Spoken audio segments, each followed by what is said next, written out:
الحمد للہ رب العالمین والصلاة والسلام علی سید الانبیاء والمرسلین اما بعد فاعوذ باللہ من الشیطان الرجیم بسم اللہ الرحمن الرحیم۔ حضرات محترم، اس مختصر وقت کے اندر ہم سورۃ الفاتحہ کا شان نزول، اس کے اسماء مبارکہ اور فضائل کا بیان کریں گے۔ اللہ خالق کائنات ہم سب کو عمل کی توفیق عطا فرمائے۔ سورۃ الفاتحہ کے شان نزول کے حوالے سے تین اقوال ہیں۔ پہلا قول کہ یہ سورہ مبارکہ مکہ المکرمہ میں ہجرت سے پہلے نازل ہوئی۔ دوسرا قول کہ یہ سورہ مبارکہ ہجرت کے بعد مدینہ المنورہ میں نازل ہوئی۔ اور تیسرا قول جو کہ اتھینٹک قول ہے کہ سورۃ الفاتحہ ہجرت سے پہلے مکہ المکرمہ میں اور ہجرت کے بعد مدینہ طیبہ میں دوبارہ نازل ہوئی۔ اس لیے اس سورہ مبارکہ کو سبع مثانی بھی کہتے ہیں، کیونکہ یہ 7 آیات بینات ہیں اور 2 مرتبہ اتری ہیں، اور دوبارہ اترنے میں حکمت یہ ہے کہ مسلمانوں پر اس کی عظمت و شان واضح ہو جائے اور حضور علیہ السلام کی عظمت بھی معلوم ہو جائے، کیونکہ قرآن مجید فرقان حمید کی آیات بینات حقیقت میں حضور علیہ السلام کے لیے رب کا خاص تحفہ ہے۔ اور سب سے بڑا معجزہ جو حضور پاک صلی اللہ علیہ وآلہ وسلم کو عطا کیا گیا ہے وہ قرآن مجید فرقان حمید ہے۔ اور سورۃ الفاتحہ کے اسماء کی طرف آتے ہیں جو کہ 20 ناموں کا ذکر کیا گیا ہے جو اس کی عظمت اور فضیلت کو واضح کرتے ہیں۔ پہلا نام فاتحہ، اسی طرح دوسرا نام فاتحۃ الکتاب، اسی طرح آگے اس کے اور اسماء ہیں، جیسے سورۃ ام الکتاب، سورۃ ام القرآن، اور اس کے ساتھ سورۃ الفاتحۃ القرآن، سورۃ الکنز، سورۃ الوافیہ، سورۃ الکافیہ، سورۃ الشافیہ، سورۃ الشفاء، سورۃ الدعاء، سورۃ السؤال، سورۃ مناجات، سورۃ النفویذ، سورۃ النور، سورہ رقیہ، سورۃ الحمد، سورۃ سبع مثانی، سورۃ تلیم مسئلہ اور سورۃ الصلاۃ۔ یہ اس سورہ مبارکہ کے نام بھی ہیں، اور سورۃ الفاتحہ کے ہر نام کے اندر فضیلت اور برکت ہے۔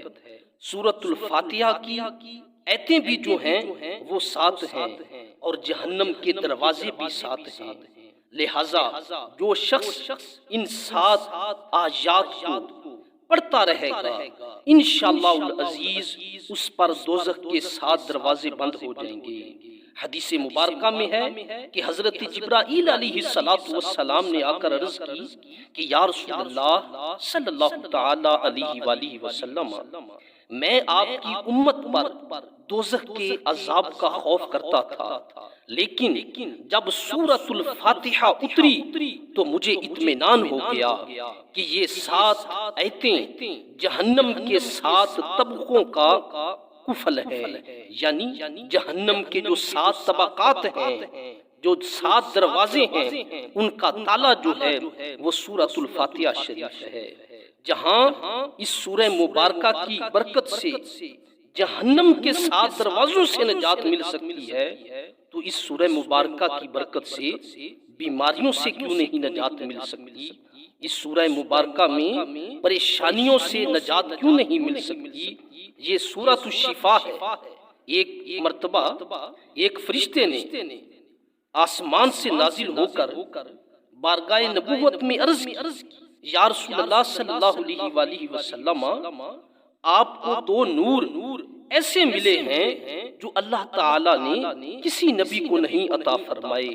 وہ 2 نور حضرات محترم کون سے ہیں؟ اس فرشتے نے کہا، ایک سورۃ الفاتحہ اور دوسرا نور سورۃ البقرہ کی آخری آیات بینات۔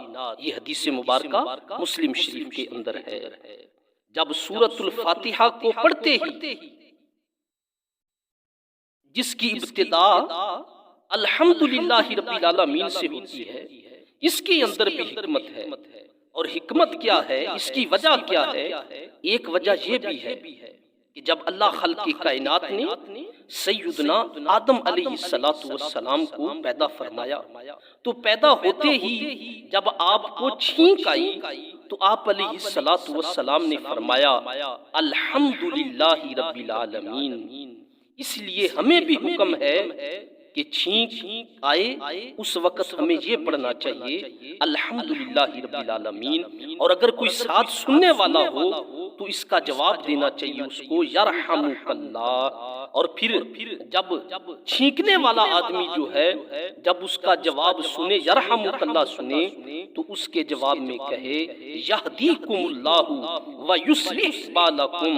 تو معلوم ہوا کہ یہ پہلا کلمہ ہے، یہ وہ پہلے الفاظ ہیں جو حضرت انسان کی، حضرت سیدنا آدم علیہ السلام کی زبان مبارکہ سے نکلے۔